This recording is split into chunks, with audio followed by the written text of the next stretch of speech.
สวัสดีครับสบายดีสวัสดี FC จากประเทศไทยแล้วก็สวัสดี FC จากประเทศลาวนะครับวันนี้ก็มาพบพอกับบอกกีตาร์คนเก่าคนเดิมครับท่านผู้ชมวันนี้บอกกีตาร์ก็มีประเด็นดราม่าอีกแล้วครับท่านผู้ชมบอกกีตาร์ได้เลื่อนไปเห็นนะครับนะ Facebook ของกองทัพลาวนะท่านผู้ชมนะได้โพสต์ไว้ดังนี้นะท่านผู้ชมบอกกีตาร์ก็จะ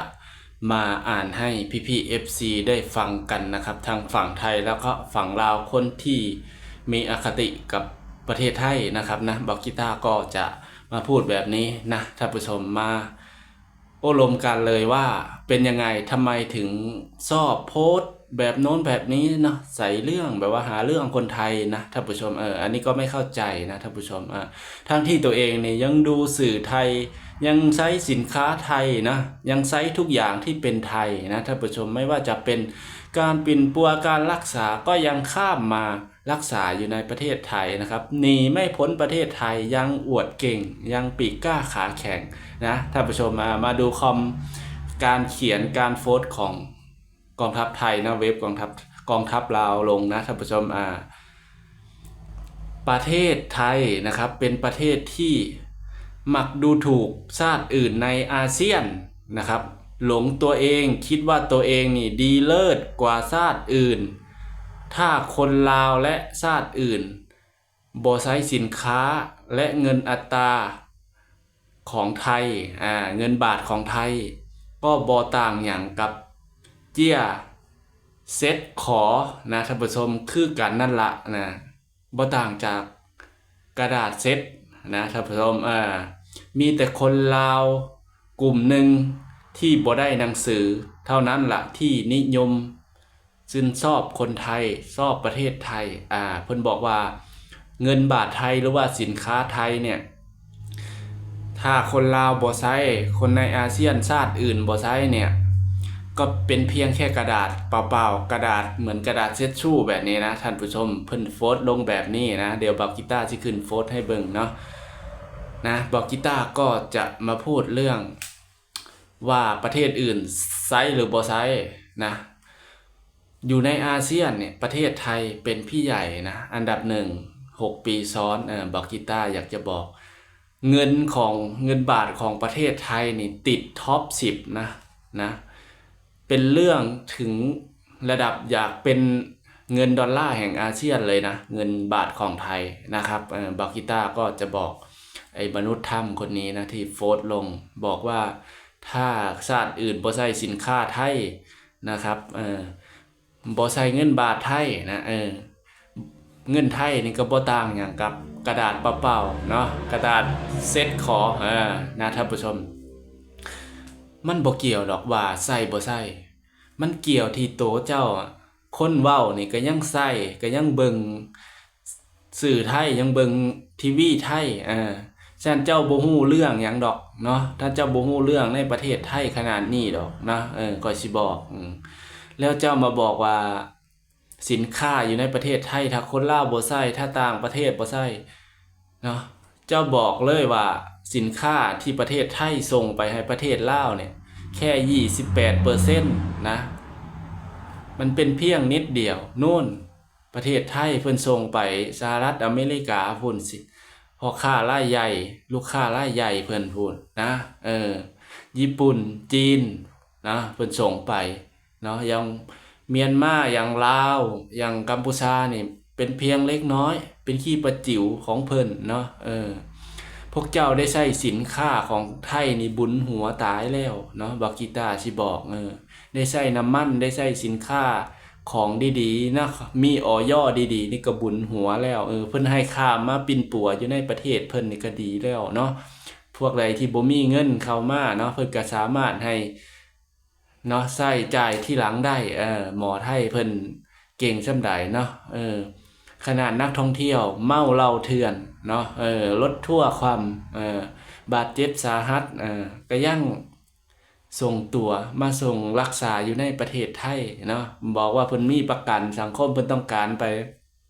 ปิดป่วยอยู่ในประเทศไทยเนี่ยก็รู้แล้วว่าประเทศไทยเนาะเพิ่นมีความสามารถในด้านการแพทย์ ในด้านอุปกรณ์เพิ่นปิ่นปัวสามารถได้เพิ่นก็ต้องข้ามมาประเทศไทยมาใส่สิทธิ์ในประเทศไทย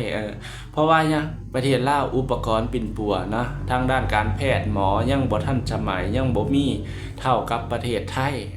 คนลาวก็ยังเลือกมาใช้บริการเลือกมาปิ่นปัวในประเทศไทยบ่ว่าวันหยุดวันสัปดาห์วันชาติอีหยังต่างๆคนลาวหลั่งไหลเข้ามาในประเทศไทยบ่ว่าสิเติมน้ำมันเนาะมีแต่ป้ายทะเบียนลาวขี่รถเข้ามา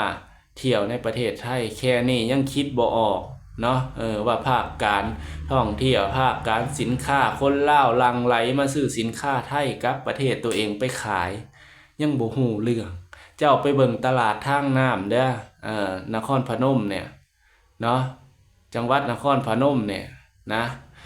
แถวด่านปากเซ่เนี่ยเขาขนสินค้าไทยนี่วนทางเรือทางอย่างเนาะข้ามไปบ่ว่าสิขนส่งอีหยังต่างๆเนาะนำสินค้าไปขายอยู่ประเทศลาวไอ้คนเว้าอยู่น่ะเนาะใส่ของไทยอยู่กับบ่จักนะท่านผู้ชมขนาดแป้นพิมพ์นี่ยังใส่ภาษาไทยนะบอกกีตาร์อยากสิบอกนะถ้าเจ้าคิดว่าเจ้าเลิกใส่สินค้าไทยได้เนี่ยค่อยบอกเลยว่า10 ชาติเจ้าก็เลิกใส่บ่ได้เพราะว่าหยังเพราะเจ้าบ่มีความสามารถบ่มีสมองบ่มีปัญญาที่สิไปผลิตสินค้าตัวเองใส่เพราะว่าผลิตออกมาคนลาวก็บ่สามารถนิยมใส่สินค้าของตัวเองเพราะว่าหยังบ่มีความมั่นคงบ่มีความมั่นใจว่ามีอย.บ่ของปลอมบ่นะแล้วอีกอย่างมันอยู่ที่รสชาติแซ่บบ่แซ่บนะความนิยมผลิตออกมาแล้วสินค้าแพงคนลาวเขาก็เลือกที่จะใช้สินค้าไทยเพราะว่าหยังมีความทนมีความนัวความอร่อยมากกว่าบ่ว่าสิเป็นเครื่องดื่มผงชูรสน้ำตาลอะไรต่างๆแม้แต่โรงงานน้ำตาลมันก็เป็นของฝั่งไทยผู้บริหารนะครับนะหุ้นส่วนต่างๆก็เป็นของไทยที่ไปผลิตนะบอกกีตาร์อยากฝากถึงมนุษย์ถ้ำที่โพสต์ว่าถ้าชาติอื่นไม่ใช้สินค้าไทยคนลาวไม่ใช้สินค้าไทยบ่ต่างอย่างจากเศษกระดาษเงินไทยนะครับถ้าว่าบ่ใช้เงินไทยนี่คนลาวอดตายนะบอกกีตาร์สิบอกนะเงินอัตราต่างประเทศบ่มีเลยแหละเจ้าสิไปใช้เงินดอลลาร์เจ้านะโอ้ย10 ชาติบ่เจ้าไปหาเงินดอลลาร์มาจากไสค่อยสิบอกนะคนลาวที่ไปทำงานเนี่ย100 ส่วน 100คนลาวเนี่ยการศึกษาเนี่ยยังต่ำนะภาษาอังกฤษนี่ก็ยังบ่ได้นะภาษาเวียดนามภาษาจีนเจ้าก็ยังบ่ได้เจ้าสิไปทำงานอยู่ต่างประเทศอื่นนี่ยากเนาะบ่เห็นบ่พ่อใหญ่ถ้ำนี่เนรเทศคนลาวเนี่ยออกมาจากประเทศเขาแล้วเขาบ่ให้เข้าไปแล้วเขาเลิกอันนั้นวีซ่าให้แล้วนะเห็นอยู่บ่เพิ่นก็ยังบ่ฮู้ตัวเนาะนี่แหละเขาเรียกว่าคนนี่แหละคุณนะท่านผู้ชมใส่ของคนอื่นเนาะดูทีวีไทยดูหนังไทยนะความสำเร็จของประเทศอื่นเราควรยินดีนะในความสำเร็จของเขาประเทศเขาเจริญประเทศเขาพัฒนาเราควรยินดีกับประเทศเขาไม่ใช่ว่าจะมาตัดขาดความสัมพันธ์อยากเลิกไซโน่นอยากทำเหมือนวิกฤตต้มยำกุ้งนะท่านผู้ชมที่ประเทศลาวเป็นประเทศแรกที่ว่านะครับบ่เอาประเทศไทยเลยไอ้มนุษย์ถ้ำคนนี้ก็คอมเมนต์แบบนี้แหละว่าถ้า